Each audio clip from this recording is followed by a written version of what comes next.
देख रहे हैं के न्यूज इंडिया। मैं हूं आपके साथ तन्वी सक्सेना। संदेश खाली को लेकर पश्चिम बंगाल की सियासत गरमाई हुई है। चारों ओर पुलिस का पहरा है। संदेश खाली के 19 प्रवेश द्वारों पर धारा 144 लागू कर दी गई है। विपक्षी नेताओं का कहना है कि वो संदेश खाली जाना चाहते हैं, लेकिन पुलिस उनको किसी भी तरह से जाने से रोकने पर तुली है। आखिर क्या हुआ कि स्थिति इतनी भयावह हो गई? ऐसी कौन सी घटना है जिसने यहाँ की महिलाओं को इतना उग्र बना दिया? आखिर क्या हुआ कि बंगाल के राज्यपाल तक को दौरा करना पड़ा? आखिर क्यों कलकत्ता हाईकोर्ट को मामले का संज्ञान लेना पड़ा? अब धीरे धीरे दिल दहला देने वाली घटनाओं से पर्दा उठ रहा है। आइए आपको बताते हैं कि पूरा मामला क्या है, आखिर क्यों आग इतनी फैली। 5 जनवरी 2024 दिन शुक्रवार, ईडी की टीम बंगाल की राजधानी कोलकाता से करीब 80 किलोमीटर दूर बसे संदेश खाली पहुंची। यहाँ सरवेड़िया में उसे तृणमूल कांग्रेस के एक नेता शेख शाहजहां के घर पूछताछ करनी थी, लेकिन इससे पहले ही स्थानीय तृणमूल समर्थकों ने ईडी पर हमला कर दिया। इस हमले में ईडी के 3 अधिकारी गंभीर रूप से घायल हो गए और शेख शाहजहां फरार हो गया। इसके बाद सालों से शेख शाहजहां और उसके गुर्गों के खिलाफ पीड़ितों ने अपनी आवाज उठानी तेज कर दी और खुलकर सामने आ गए। गांव के लोगों ने शेख शाहजहां और उसके सहयोगियों को गिरफ्तार करने की मांग करते हुए आंदोलन तेज कर दिया और अपनी मांगों को लेकर लगातार प्रदर्शन किया। खासकर महिलाएं आगे आईं। संदेश खाली की महिलाओं ने वहां के तृणमूल कांग्रेस नेता शेख शाहजहां और उसके कुछ गुर्गों पर यौन उत्पीड़न, गैंगरेप और जमीन हड़पने का आरोप लगाया। 7 फरवरी से महिलाएं सड़कों पर उतर आईं। महिलाएं विरोध में प्रदर्शन करने और धरने देने लगी।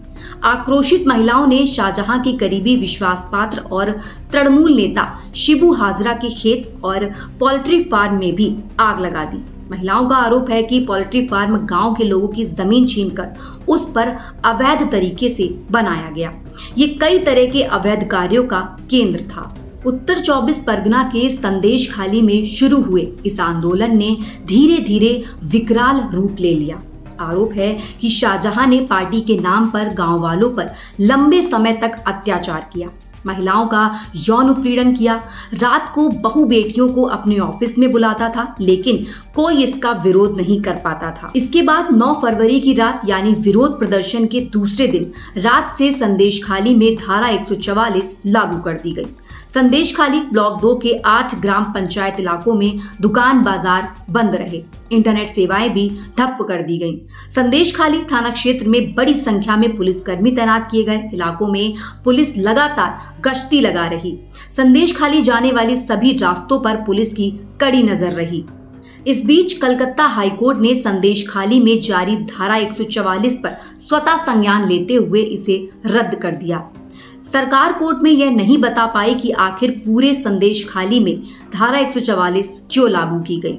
कोर्ट की फटकार के बाद रणनीतिक रूप से धारा 144 तो हटा दी गई, लेकिन प्रशासन ने संदेश खाली जाने वाले 19 प्रवेश द्वारों पर धारा 144 लागू कर दी। 15 जनवरी को जब राष्ट्रीय अनुसूचित जनजाति आयोग की टीम आयोग के अध्यक्ष अरुण हलदार के नेतृत्व में संदेश खाली पहुंची, तो महिलाओं ने टीम को जो आप बीती सुनाई उसको सुनकर सबके दिल दहल उठे। उनके साथ क्या हुआ था सब कुछ एक ही सांस में सुना डाली।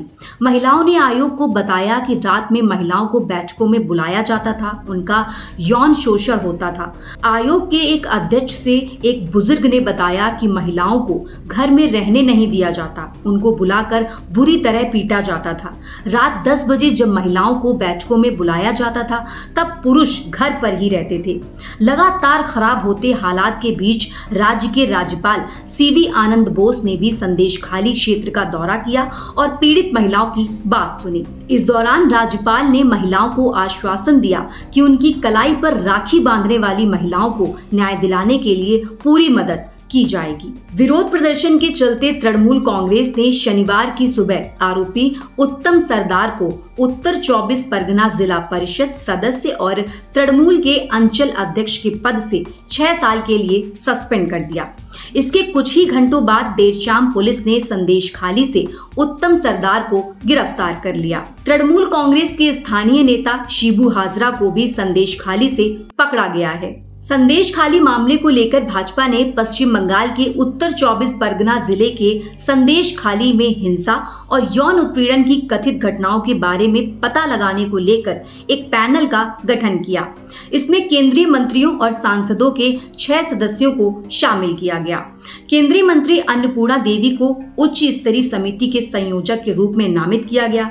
पैनल के अन्य सदस्यों में प्रतिमा भौमिक, भाजपा सांसद सुनीता दुग्गल, कविता पाटीदार, संगीता यादव और ब्रजलाल शामिल हैं। उन्हें घटनास्थल का दौरा करने, स्थिति का जायजा लेने, पीड़ितों से बात करने और अपनी रिपोर्ट भाजपा पार्टी अध्यक्ष जेपी नड्डा को सौंपने का निर्देश दिया गया। पश्चिम बंगाल की मुख्यमंत्री और तृणमूल सुप्रीमो ममता बनर्जी ने भी गुरुवार को विधानसभा में संदेश खाली को लेकर कहा कि उन्होंने अपने जीवन में कभी किसी के साथ अन्याय नहीं होने दिया और ना ही कभी होने देंगी।